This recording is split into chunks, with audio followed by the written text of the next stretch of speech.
আপনারা দেখতে পাচ্ছেন আমরা এসেছি বড় মার কাছে পুজো দিতে ভোর 5টার সময়। দেখতে পাচ্ছেন বেনু, কনা, ডোনা, ঈশা, উমা,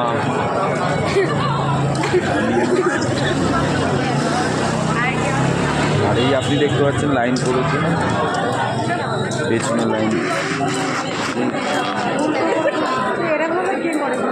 আমি সব রকম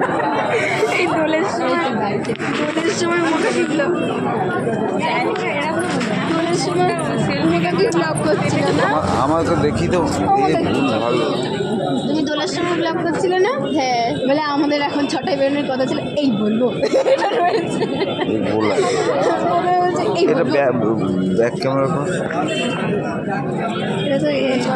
স্টপ করে আবার কাটতে হবে, পুরো কাটতে হবে না। ব্যাক ক্যামেরা ব্যাক করে দাও সামনে। ডবল টাচ না হয় না।